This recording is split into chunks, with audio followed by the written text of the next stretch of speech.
Muito boa noite, caros telespectadores da Record News. Estamos começando neste momento a última edição da série Conexão ND Voto Mais. Início da cobertura eleitoral pelas plataformas do Grupo ND em Santa Catarina. Encerramos essa série com a presença do governador Carlos Moisés da Silva. Ele é bacharel em Direito pela Unisul, fez mestrado também pela mesma universidade e foi professor de Direito Constitucional da Universidade do Sul de Santa Catarina. Coronel da Reserva dos Bombeiros Militares aqui do nosso estado. E se filiou ao PSL para se candidatar a governador de Santa Catarina em 2018, conquistando a eleição no segundo turno.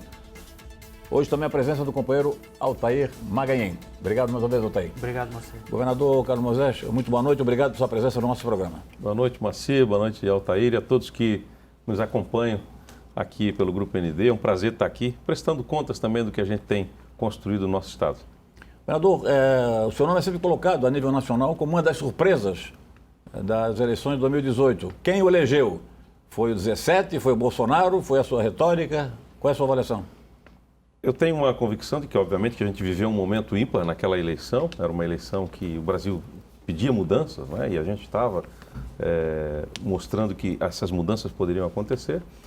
E um dos destaques que a gente tem, além da onda, né, que é a onda 17 da época, a onda Bolsonaro, também teve a questão do apelo, né, quando a gente participou dos debates. Então, eu não era conhecido e muitas pessoas hoje falam o seguinte: olha, eu não escolheria o governador, mas me decidi no dia em que eu pude acompanhar os debates na TV e percebi que havia propostas, que havia diálogo, que havia uma pessoa equilibrada, era absolutamente desconhecido. As pessoas confiaram na imagem que viram na TV.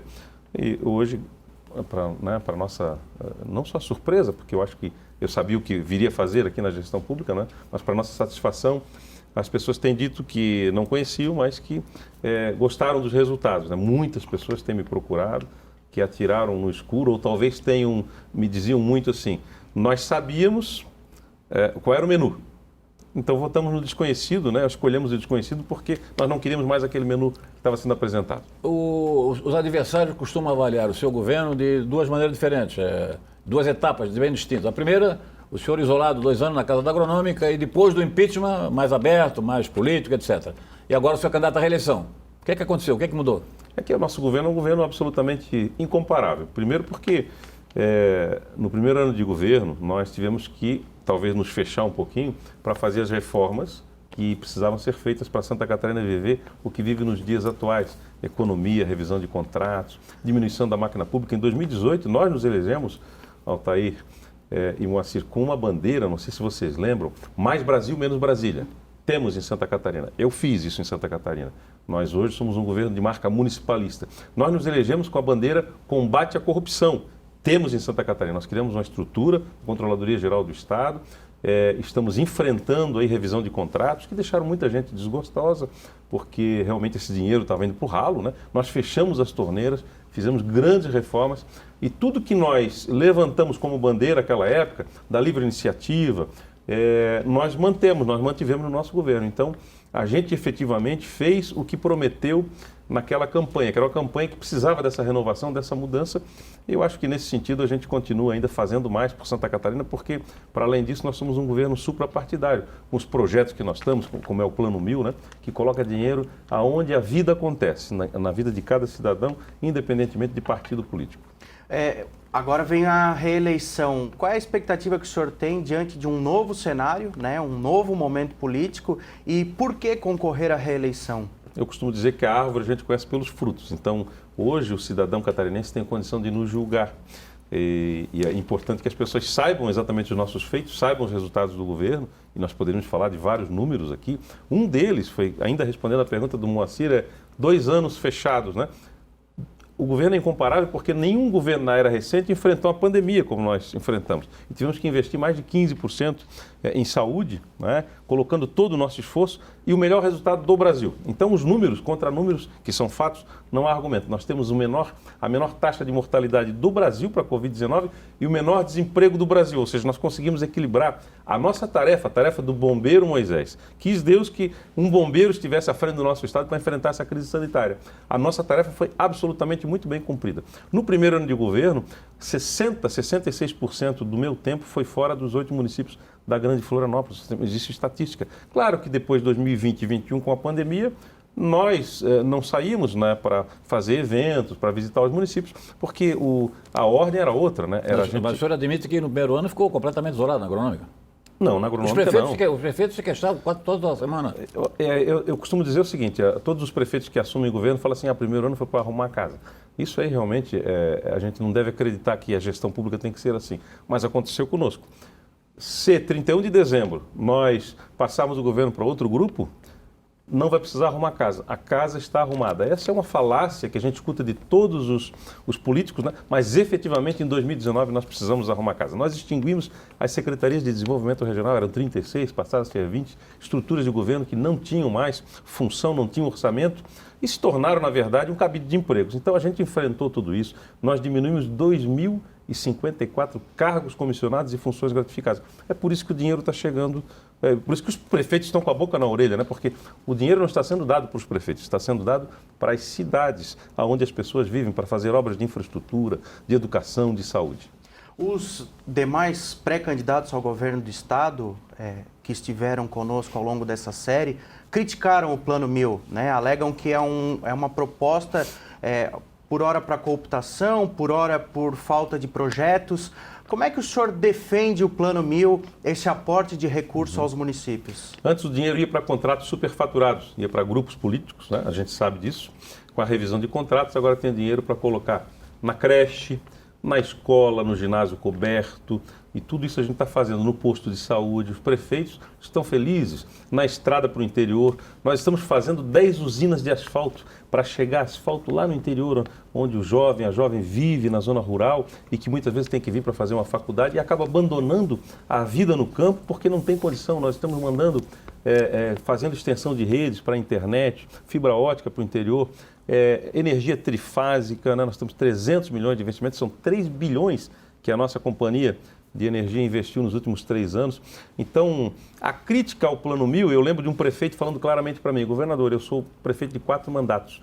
Eu vim à capital, pedia para o governador uma ambulância. Ele dizia, eu não tenho uma ambulância para dar para você. Eu te dou 50 mil, você se vira com os outros 50. E eu saía feliz. Hoje, banalizou, são milhões e milhões e milhões de reais na vida dos prefeitos. Agora sim, é uma gestão por resultados, é uma gestão que está entregando o tributo que cada um de nós recolhe para a vida dos catarinenses, para melhorar a vida das pessoas. Eu costumo dizer que governar é trabalhar para diminuir o sofrimento. Mas os candidatos que aqui estiveram também durante essa série, eles fizeram 2 comentários. Um de que é o troca-troca. O senador Jorge Mello chegou a falar em show do milhão. E o outro de que é importante, mas varejo, que o governo deveria se preocupar com o macroplanejamento de Santa Catarina, atacar as grandes questões que estão dependendo de solução do governamental. Exatamente, Moacir, é isso que o nosso governo traz. Hoje, primeira vez na história de Santa Catarina, nós temos projetos para ferrovias. Estamos gastando 40 milhões com projetos de ferrovias. Nós vamos fazer uma rodovia paralela à BR-101, a EVTEA, pronto já. O projeto está ficando pronto. 6 bilhões de reais nós vamos investir, 150 quilômetros, 6 pistas de rolamento para acabar com a carnificina, que é a BR-101, e o imbróglio, né, logístico, que é a BR-101. Se a gente for pensar, eu recebi os aeroportos de Santa Catarina, 8 deles dos 21 inoperantes, a gente está colocando todos eles em dia, estamos investindo recursos próprios dos catarinenses, sem lançar mão de financiamento. Tudo que nós fazemos tem sido com recurso próprio. Se a gente pensar em segurança pública, o governo que me antecedeu nos 8 anos investiu 300 milhões financiados na segurança pública. Nós vamos pagar, vocês vão pagar até 2035 o financiamento do governo anterior. O colete balístico já venceu, colete à prova de bala, as viaturas já estão indo para o leilão. E agora nós estamos botando 343 milhões de reais com recursos próprios, estamos renovando frota, comprando armamento de ponta para todas as polícias, bombeiros, IGP, né, a nossa polícia científica, etc. Então, é um movimento, eu digo que é um governo incomparável, porque quando você trabalha com recurso próprio, você gera esperança. Né? Nós estamos aí fazendo concessões, a primeira concessão da história de Santa Catarina. O nosso governo é o governo das primeiras vezes. É a primeira vez que a gente enfrenta a pobreza menstrual. E alguém podia dizer, e a crítica da oposição, eu sei qual é, esse governo só faz estrada, é só ponte, é só concreto e asfalto. É a primeira vez, havia 11 anos que o governo não construiu uma casa própria. Nós estamos colocando 41 milhões de reais para enfrentar o déficit habitacional, enfrentamos a pobreza menstrual na escola. É a primeira vez que o governo de Santa Catarina cria uma bolsa de estudo para alunos do ensino médio, de educação de jovens e adultos, R$ 568 reais por mês, retroativo a fevereiro, que vão receber até o final do ano, para não abandonar a escola, para precisar trabalhar. Queria que o senhor detalhasse essa questão do projeto da BR-101. O senhor disse que está pronto o projeto já? O projeto, nós fizemos o EVTEC, que é um projeto de viabilidade técnica, que dá o traçado e diz exatamente onde ele vai acontecer. Agora nós vamos contratar o projeto, né? já estamos com a licitação em andamento, para contratar o projeto. Quando ele ficar pronto, nós vamos ver a forma como nós vamos fazer o investimento, ou com recurso próprio, ou em parcerias. Paralela à 101? Paralela à BR-101. Rodovia estadual, é isso? 150 quilômetros, ela sai. O traçado dela é do contorno viário de Biguaçu, aqui da BR-101, nós temos um contorno viário, né, que está sendo encaminhado. Ela vai sair paralela, ela conecta no contorno viário e vai até Joinville. 6 pistas de rolamento, um corredor logístico, vai criar um novo corredor de desenvolvimento e vai destravar, vai tirar 32 mil veículos da BR-101 por dia e vai jogar para esse novo corredor logístico. Nós estamos projetando também outro estudo para ligar Rio do Sul à BR-101. Nós vamos aumentar a capacidade da Serra Dona Francisca. Então, esse é um governo que tem feito ações, eu poderia dizer, né? Nós temos um programa, eu falava sobre sensibilidade social do nosso governo, para dizer que não é só concreto. Mas se a gente for olhar para os projetos que nós temos, são muitos de desenvolvimento, né? A concessão de parques, geoparques, a primeira concessão da história de Santa Catarina, que foi o Centro de Eventos de Balneário Camboriú, quer dizer, Santa Catarina nunca tinha feito uma concessão na história do Estado. Veja, em 2 anos de pandemia, enfrentando uma série de dificuldades, nós tiramos coisa do papel que nenhum governo fez até hoje, só falava que ia fazer. E os candidatos, os demais pré-candidatos, também questionaram também apresentaram alguns questionamentos em relação às rodovias.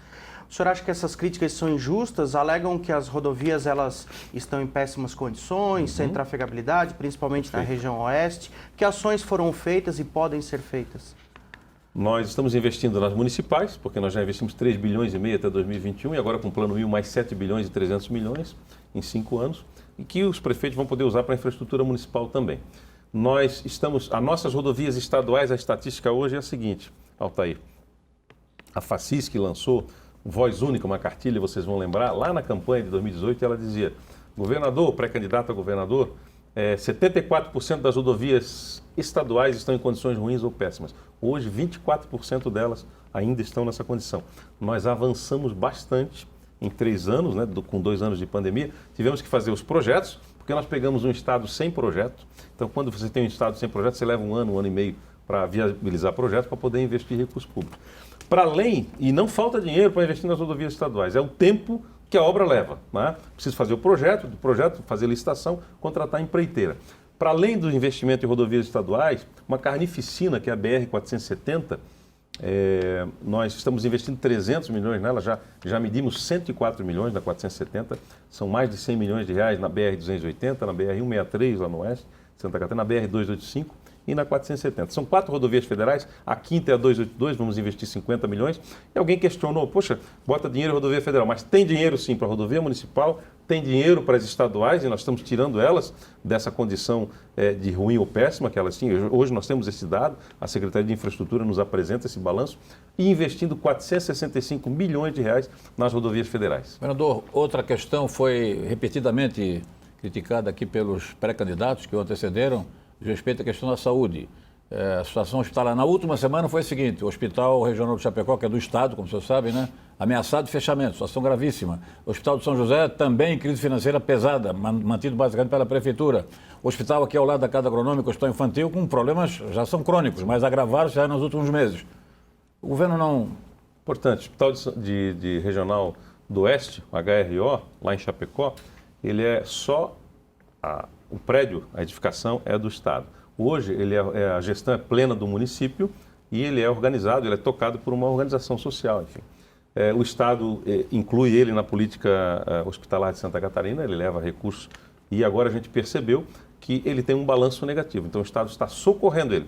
Para além da política hospitalar catarinense... Vai socorrer então? Sim, já determinei 14 milhões de imediato e até o final do ano nós vamos ver qual é o déficit desse hospital. Não vamos deixar fechar, mas vamos fazer uma auditoria para entender o que está acontecendo, Perfeito. porque nós temos processos que podem ser melhorados, gestão que pode ser melhorada e eu sei que todo mundo que trabalha lá no hospital tem as melhores intenções, está fazendo o seu melhor. São José. Então, nós estamos criando, o Hospital de São José também, há investimentos nossos dentro da política hospitalar, assim como você citou, Joana de Guzmão, nós vamos fazer aqui na capital um investimento importantíssimo, que é o Complexo Hospitalar de Santa Catarina, ou da capital, perdão, que vai juntar esses 4 hospitais, o Celso Ramos, o Hospital Infantil, a Carmela Dutra, enfim, todo esse complexo hospitalar, e nós vamos fazer modernizar, humanizar esse ambiente. Lá em São José, nós já estamos com o investimento pronto para, no Centro de Cardiologia, criar um novo Centro de Cardiologia. O espaço do Centro de Cardiologia vai atender todo o hospital, né? E vamos construir um novo hospital no continente, provavelmente na Palhoça. Vamos investir. Nós estamos... Tem uns 3 meses que eu anunciei aqui, para além da política hospitalar de Santa Catarina, que agora está colocando à disposição desses hospitais 600 milhões. Para você comparar, em pandemia, primeiro que nós enfrentamos a pandemia, então a cirurgia eletiva amarrou, nós tivemos que suspender. Mas vamos comparar números. Nós investimos no nosso governo, na política hospitalar, era menos de 100 milhões por ano. O ano passado foram quase 400 milhões, esse ano nós temos à disposição dos hospitais filantrópicos, são 150 hospitais filantrópicos, 600 milhões de reais para a política hospitalar catarinense. Nós incluímos vários hospitais que estavam fora dessa política, pequenos hospitais, aumentamos o número agora para 6 níveis e o 6º nível recebe 2 milhões por mês. Para além disso, tem uns 3 meses ali no SIC, eu anunciei em 24 hospitais nossos, filantrópicos, mais 585 milhões de reais. Se você comparar números, não tem comparação. Agora, a gestão da saúde... ela é uma gestão que ela tem uma complexidade. Mas o infantil, o senhor falou que ali vai ser transformado no grande complexo, mas o infantil tem problemas sérios, o senhor sabe disso? Carência de leito não há mais o que fazer na condição que ele está. Celso Ramos, a mesma coisa também. Me parece que foi uma situação isolada, que houve um vazamento, alguém filmou e viralizou. Os investimentos estão sendo feitos, mas nós entendemos que ali não cabe mais remendo nem puxadinho. Nós vamos fazer um investimento ali de 3 bilhões e meio de reais, um novo complexo ao longo dos últimos anos, mas vai iniciar com um investimento maciço de cerca de 750... Desculpa, para encerrar esse assunto, governador, é o seguinte, o senhor está convencido pessoalmente que ali é o local ideal, porque aqui já está conflagrado, é um congestionamento permanente de automóveis, de ambulância, para fazer um novo complexo hospitalar, o senhor está convencido? Sim. Por quê? Porque nós vamos fazer ali, investir ali, vamos investir em hospital infantil também no continente e em outras regiões. Então nós vamos potencializar e regionalizar a saúde. Nós não podemos tirar da ilha, porque a ilha também tem as suas demandas, mas temos que criar novos espaços fora, no continente e também em todas as regiões de Santa Catarina. Então, o caminho é esse, não abandonar. Nós queremos fazer um hospital humanizado, um hospital que realmente a criança não se sinta entrando, e esse é o projeto já contempla isso, né? Nós temos os projetos iniciais e vamos fazer uma parceria público-privada ali. Tudo que é serviço, a parte de alimentação, enfim, o que a gente chama de serviços que não são essenciais à saúde, né? Como a parte de estacionamento, enfim, vão ser contemplados para a iniciativa privada poder explorar e o Estado remunerar. Ainda sobre a saúde, nós estamos num momento de superlotação de leitos de UTI neonatal. Pediátrica. Que ações que o senhor pretende tomar nesse momento e já pensando no futuro também? Vocês sabem que houve um agravamento dessa situação pelas campanhas contra a vacina, né, deliberadas que a gente viveu no país. Isso é muito grave, então a maioria dessas crianças que estão procurando não fizeram um esquema de vacinação adequado. Isso é um problema. Segundo, nós fizemos um levantamento no hospital infantil, que esses dias ele estava quase que interditado, com um grande gargalo ali, pessoas na fila, e 95% das crianças que estavam ali era caso de atenção em unidade básica de saúde, ou seja, a oferta, e a quem compete ofertar serviços básicos de saúde é o município. Você entende a complexidade? Então, assim, o Estado é parceiro, tem incentivado os municípios, está fazendo cofinanciamento dessas atividades, mas precisa de decisão de prefeitos para ofertar serviços de saúde de qualidade. Então, a gente tem uma gestão complexa da saúde. Situação das empresas públicas estatais em Santa Catarina. A situação do fundo eleitoral. Avaliação do governador sobre questões de interesse público estadual e nacional. Em seguida, voltamos com o intervalo comercial, entrevista com o governador Carlos Moisés da Silva, dentro do Conexão ND Voto Mais, que estará disponível a partir deste momento no portal ND+, e nas redes sociais da internet. Voltamos em seguida. Até já.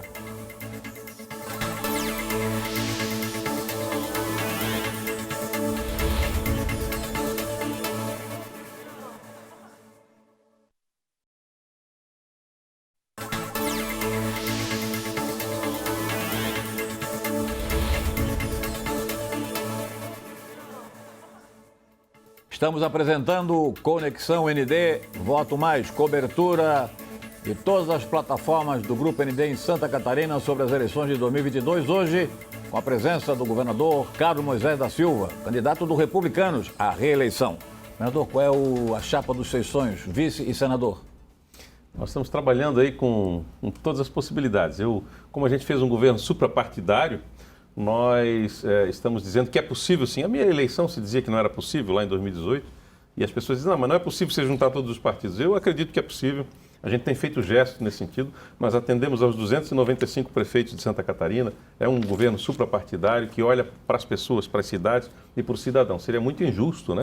Seria um governo muito injusto olhar a bandeira político-partidária. Então hoje tem espaço para o MDB, para o PSDB, até para o PP, conversamos essa semana ainda.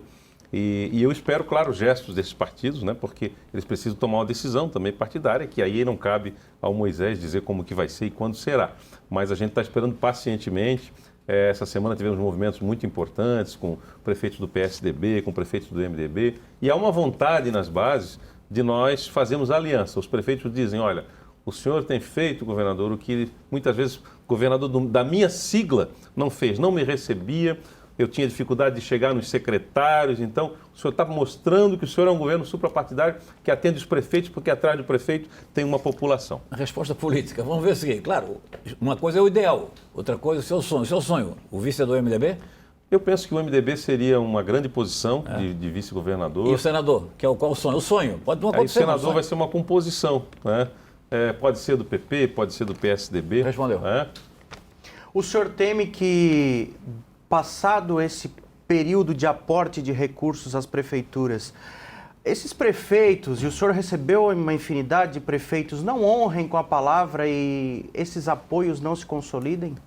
Eu não acredito nisso. Eu acredito nas pessoas, eu tenho recebido esses gestos dos prefeitos. Os prefeitos têm nos procurado, né? Essas reuniões que têm acontecido não são articuladas pelo governo. Os prefeitos dizem, olha, é a nossa vez, eu até recebo alguns até meio-dia, como aconteceu essa semana, porque eu não tinha espaço na agenda à noite, então vou receber ao meio-dia.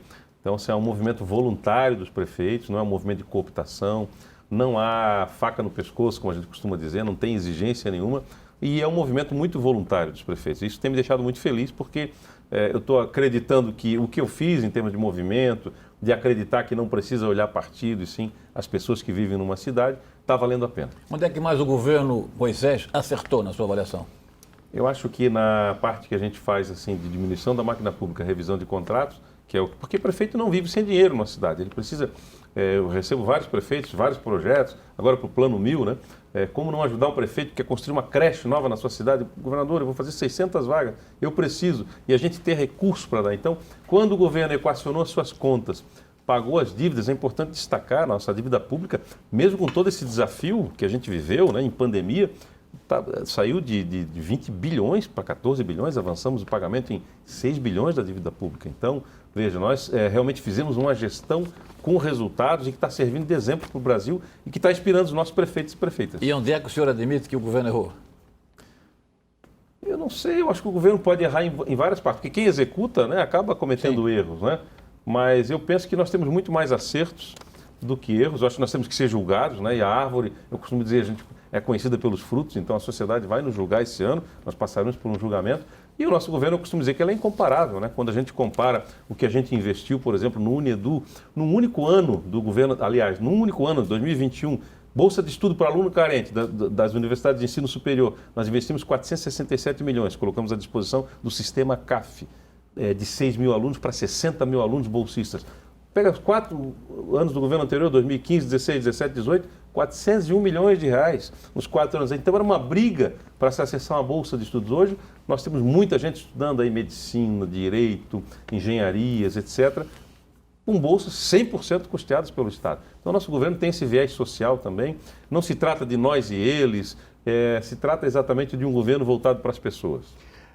O aporte de recursos também muito significativo se deu por meio dos deputados estaduais, por meio das emendas impositivas, que também, pela primeira vez na história, o governo cumpriu com essas emendas, que são uma determinação legal. Mas aí tem aquela linha muito tênue entre também crítica de que esse acaba se tornando um instrumento político. O senhor entende que ele segue na mesma linha do Plano 1000? Na verdade, os outros governos não conseguiam, porque não conseguiam sanear o Estado, né? Não revisaram contratos, né? Não fecharam as torneiras. O nosso governo pagou as emendas parlamentares da legislatura anterior, do período de legislatura. 2018 nós pagamos e começamos a pagar 19 e 20, estamos pagando 21 e 22. Né? Então, vão ser mais de 2 bilhões ao total de pagamentos de emendas, que é dinheiro vivo na conta das prefeituras para executar políticas públicas. Nós estamos aí falando de terceiro setor, de APAES, de associações de autistas, de deficientes físicos, de cegos, de surdos, de escolas, de hospitais, de unidades básicas de saúde, de rodovia, de estrada para o interior, enfim, de ginásio coberto para as crianças poderem fazer uma prática desportiva numa escola municipal. Isso que é emenda parlamentar. E se o Estado não tivesse saneado as suas contas, não poderiam honrá-las, que foi o que aconteceu com o governo anterior. Não conseguiu pagar. Então, é uma vitória para nós termos saúde para investir nos nossos projetos e até mesmo em rodovias federais, como eu acabei de mencionar. E eu queria até retomar um assunto, a questão da saúde, né? Nós sabemos que temos que avançar muito, os hospitais vão receber a atenção do Estado, mas veja, o nosso grande desafio na saúde foi a pandemia. Foi o que nos restou, porque tivemos que suspender cirurgias eletivas. Se nós tínhamos avançado em reforma de hospital, em cirurgias eletivas, nós ficamos 2 anos sem fazer cirurgias e tiramos nota 10 no enfrentamento da crise da Covid-19. Menor letalidade do Brasil e menor desemprego do Brasil. Então, nós cumprimos o nosso papel na saúde, sim. Senador, o Estado tem muitos problemas ainda para serem resolvidos. Na sua avaliação, depois de 3 anos e 5 meses de experiência, quais são os maiores problemas, resumidamente? Eu acredito que nós temos uma Santa Catarina que ainda muitos não conhecem, não é? Temos ainda bolsões de pobreza, nós temos 61 municípios que a gente elencou com menor IDH, o Índice de Desenvolvimento Humano, que nós estamos pegando os prefeitos pelas mãos. Nós estamos trabalhando com eles, qualificando os projetos desses municípios e gerando oportunidade de renda, de riqueza, de investimento nesses municípios. E tantos outros projetos, né? Eu penso que nós levantamos uma bandeira lá em 2018, ainda na transição de governo, novembro e dezembro, que é infraestrutura. As pessoas dizem, mas saúde, educação e segurança serão investidos, mas nós vamos potencializar o nosso Estado com a infraestrutura, o Estado vai aumentar a arrecadação, porque as empresas virão produzir aqui, vender aqui, comercializar aqui, e é o que está acontecendo.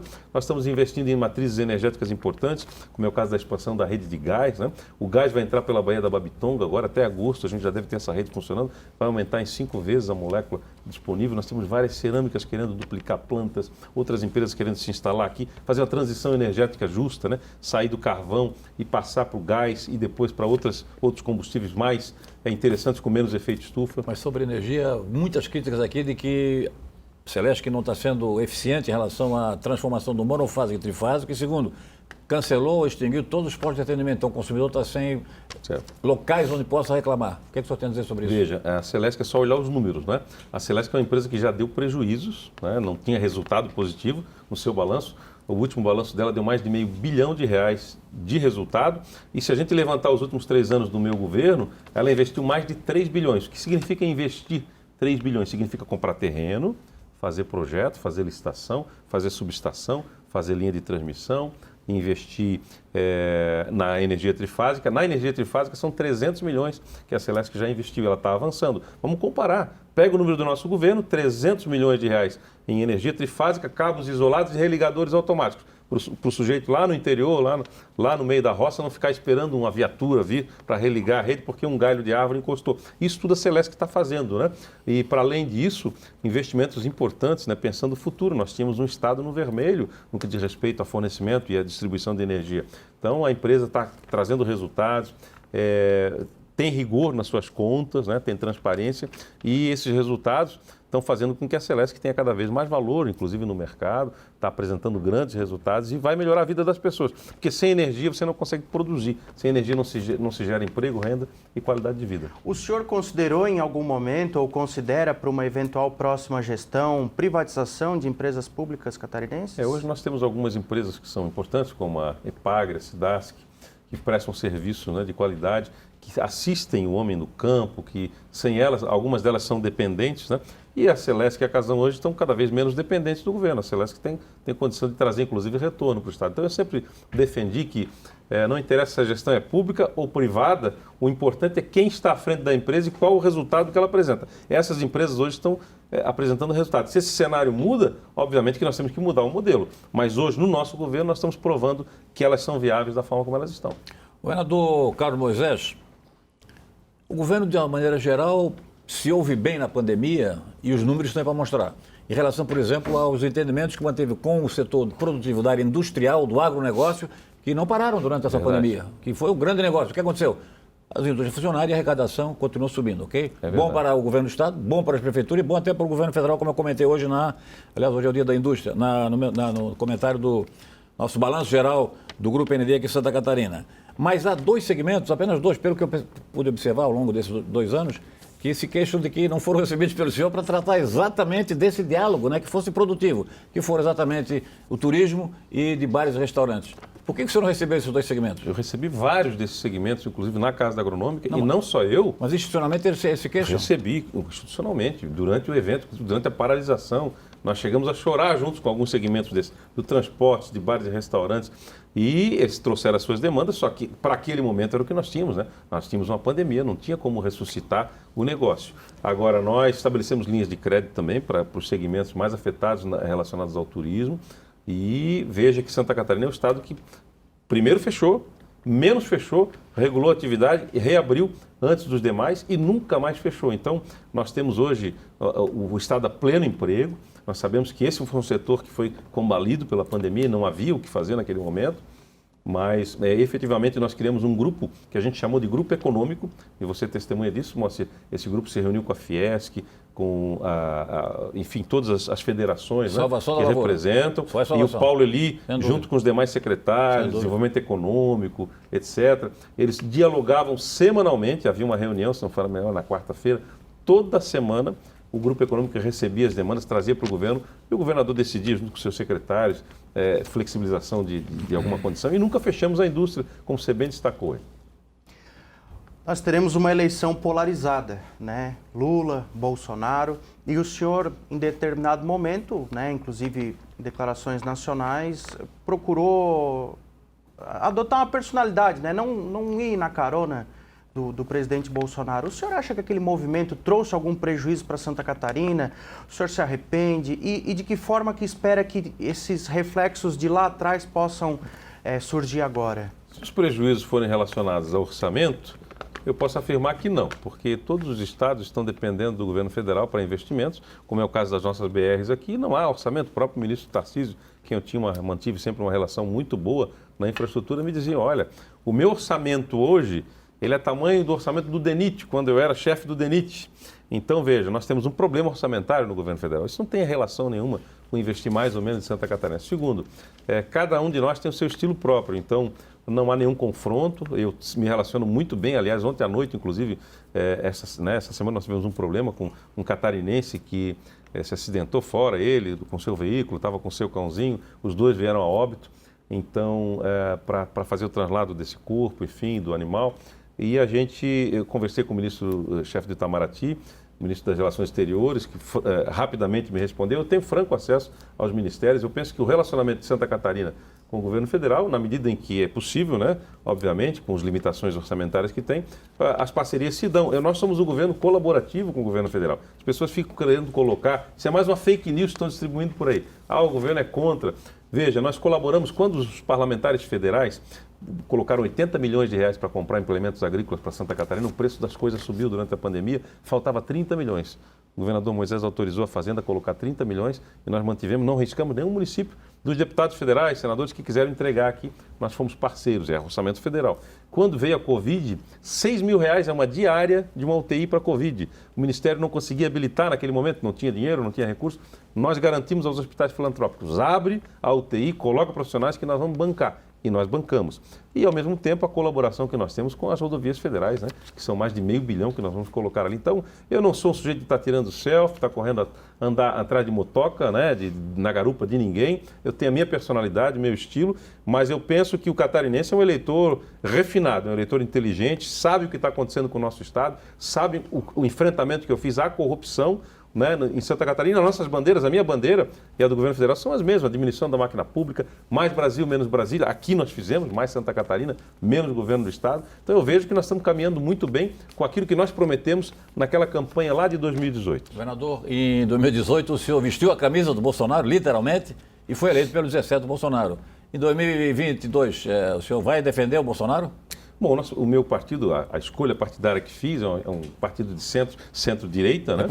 Republicanos, ele deve estar alinhado naturalmente. Sim, mas o senhor vai trabalhar por ele? Eu vou fazer uma campanha muito entendendo as conjunturas locais de Santa Catarina, né? Eu me mantenho também de centro-direita, então obviamente que você sabe que a resposta é essa. Eu vou encaminhar uma eleição aqui pensando nos catarinenses o melhor para Santa Catarina. Agora, claro, nós temos uma série de candidatos que se intitulam candidatos do presidente Bolsonaro. Eu penso que nós não precisamos entrar nessa linha de novo, né? Eu acho que o catarinense já tem condição de me julgar, de saber o que é que esse governador fez e a sua equipe por Santa Catarina. Nós teremos uma eleição muito focada no nosso estado para fazer o melhor pelos catarinenses. Quer dizer que o Bolsonaro vai ficar com o Jorginho Melo, é o que o senhor quer dizer, né?